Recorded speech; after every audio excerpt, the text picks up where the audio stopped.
Buenos días, estamos continuando en el libro de San Juan, capítulo 13. Hoy vamos a leer del verso 1 al 38. Vamos a ver a Jesús lavarle los pies a sus discípulos y cómo el diablo primero le atacó el corazón a Judas y después entra dentro de Judas. Espíritu Santo, te pedimos ayuda en el poderoso nombre de Jesús. Amén. Empezando. Antes de la fiesta de la Pascua, sabiendo Jesús que su hora había llegado para pasarse de este mundo al Padre, como había amado a los suyos que estaban en el mundo, los amó hasta el fin. Antes Jesús decía que su hora no ha llegado. Ahora vemos su hora sí ha llegado. Jesús sabía cómo iba a morir y no estaba sorprendido de que Judas lo iba a traicionar y Pedro lo iba a negar. Pero todavía los amó hasta el fin. Jesús no se sorprende por nuestros fracasos, pero nos ama hasta el fin. Efesios 3, 18 al 19, la oración del apóstol Pablo era que podamos comprender lo ancho, lo largo, lo alto y lo profundo que es el amor de Cristo. En fin, que conozcamos ese amor que sobrepasa nuestro conocimiento, para que seamos llenos de la plenitud de Dios. Cuando estamos llenos, no hay campo para otras cosas. 2. Y cuando cenaban, como el diablo ya había puesto en el corazón de Judas Iscariote, hijo de Simón, que le entregase, el diablo le puso en el corazón de Judas traicionar a Jesús. Proverbios 4:23 nos dice: por sobre todas las cosas, cuida tu corazón. El diablo espera momentos vulnerables, como tiempos de ofensas, tiempos de desánimo, tristeza, cansancio. Se espera para tiempos débiles y vulnerables, para sembrar semillas de odio, rencor, amargura y falta de perdón. 3. Sabiendo Jesús que el Padre le había dado todas las cosas en las manos y que había salido de Dios y a Dios iba. 4. Jesús se levantó de la cena y se quitó su manto y tomando una toalla la ciñó. 5. Luego puso agua en un lebrillo o vasija y comenzó a lavar los pies de los discípulos y a enjuagarlos con la toalla con que estaba ceñido. Filipenses 2, 6 al 8. Jesús siendo por naturaleza Dios, no consideró él ser igual a Dios como algo a que aferrarse. Por el contrario, se rebajó voluntariamente, tomando la naturaleza de siervo y haciéndose semejante a los seres humanos.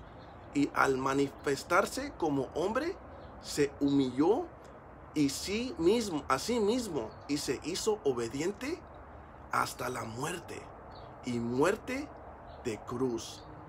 Jesús hace todo con intención. Jesús se desvistió de Dios y así como Jesús se puso toalla de siervo, llegó vestido humildemente como humano sirviente para limpiarnos con el sacrificio de su sangre. 6. Entonces Jesús vino a Simón Pedro y Pedro le dijo: Señor, ¿tú me lavas los pies? Le preguntó, ¿tú me lavas los pies? Respondió Jesús y le dijo, lo que yo hago, tú no lo comprendes. Ahora más lo entenderás después. Pedro le dijo, no me lavarás los pies jamás. Jesús le respondió, si no te lavaré, no tendrás parte conmigo. Filipenses 1:6 dice, estoy convencido de esto. El que comenzó tan buena obra en ustedes, la irá perfeccionando hasta el día de Cristo Jesús.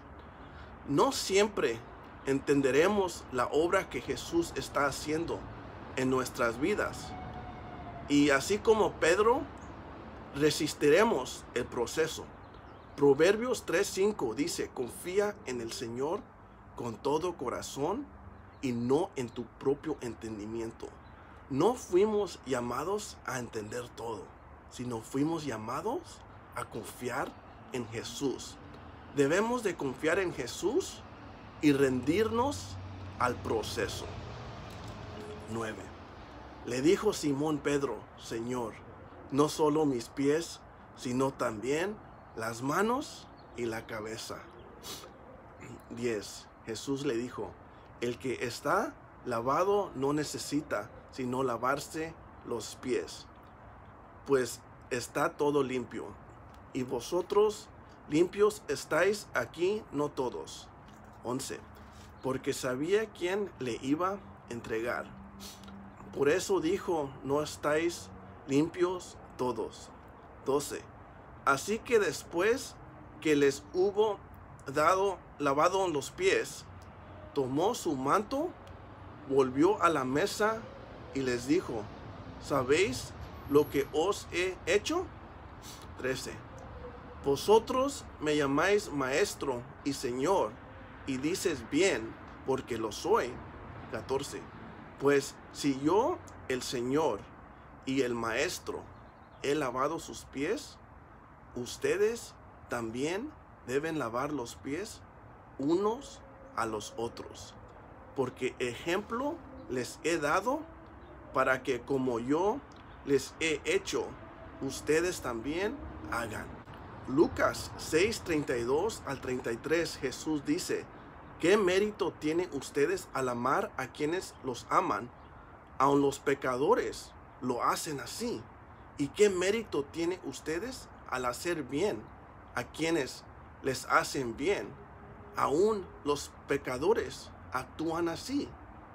¿Qué beneficio es amar a los que nos aman? Jesús no solamente nos enseñó esto, pero lo demostró con su ejemplo. Aunque Judas lo iba a traicionar, Jesús le lavó los pies y demostró amor. 16. De cierto os digo, el siervo no es mayor que su Señor, ni el enviado es mayor que el que le envió. 17. Si sabéis estas cosas, bienaventurados seréis si las hicisteis. La bendición no viene de solamente saber, pero la bendición viene en hacer. Jesús nos llamó a ser servidores. A veces preferimos servir donde nos conviene. A veces queremos servir donde nos pueden ver, para que miren y digan otros que también servimos. Algunos no queremos servir porque otros se van a aprovechar o aprovecharse de nuestros servicios, o porque no van a agradecer, o muchas veces vamos a recibir patadas y insultos y ningún reconocimiento ni apoyo. Esto no nos debe sorprender. Así trataron a Jesús, pero él siguió sirviendo. Pero Dios sí lo agradece y es lo que importa más. Mateo 5:12 dice, debemos alegrarnos, porque nuestra recompensa es en el cielo. No nos debemos sorprendernos ni desanimarnos si se aprovechan y no agradecen el servicio, porque así trataron a Jesús. Somos servidores de Jesús y nuestra recompensa es en el cielo. Un servidor no demanda sus derechos, pero se enfoca en las responsabilidades y confiamos en Dios. 18. No habló de todos vosotros. Yo sé a quienes he elegido, mas para que se cumpla la escritura, el que come pan conmigo, levanto contra mí. 19. Desde ahora os lo digo antes que suceda, para que cuando suceda, creáis que yo soy. 20.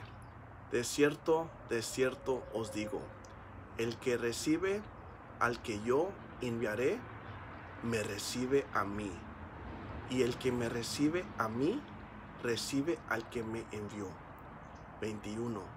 Habiendo dicho Jesús esto, se conmovió en espíritu y declaró y dijo, de cierto os digo, que uno de vosotros me va a entregar. 22. Entonces los discípulos se miraban unos a otros, dudando de quién hablaba. 23. Y uno de sus discípulos, al cual Jesús amaba, estaba acostado al lado de Jesús. Aquí San Juan, el escritor, nos da una clave y se refiere a sí mismo como al cual Jesús amaba. 24. A este pues hizo señas Simón Pedro para que preguntase quién era aquel de quien hablaba. 25. Él entonces, recostado cerca del pecho de Jesús, le dijo, Señor, ¿quién es? 26. Respondió Jesús, a quien yo diré el pan mojado. Aquel es, y mojando el pan, lo dio a Judas Iscariote, hijo de Simón. 27. Y después del bocado, Satanás entró en él. Satanás entró en Judas. Entonces Jesús le dijo, lo que vas a hacer, hazlo más pronto. 28. Pero ninguno de los que estaban a la mesa entendió por qué le dijo esto. 29. Porque algunos pensaban, puesto que Judas tenía la bolsa, que Jesús le decía, compra lo que necesitamos para la fiesta, o que diese algo a los pobres. 30. Cuando él pues hubo tomado el bocado, luego salió y era ya de noche. Nadie sospechaba que Judas era el traicionero. Judas logró esconder la oscuridad en su corazón de todos, excepto de Jesús. Podemos engañar a los demás, pero no a Dios. Judas era buen artista, bueno para ser falso. Debemos preguntarnos si somos de una manera en la iglesia y de otra manera en otros lugares, o cuando estamos solos. La hipocresía le encanta usar máscaras y ser falso. Ninguno de nosotros somos perfectos, pero si hay diferencias en nuestro carácter, Jesús puede y quiere ayudarnos y sanarnos la máscara de falsedad, para que tengamos un amor genuino y auténtico.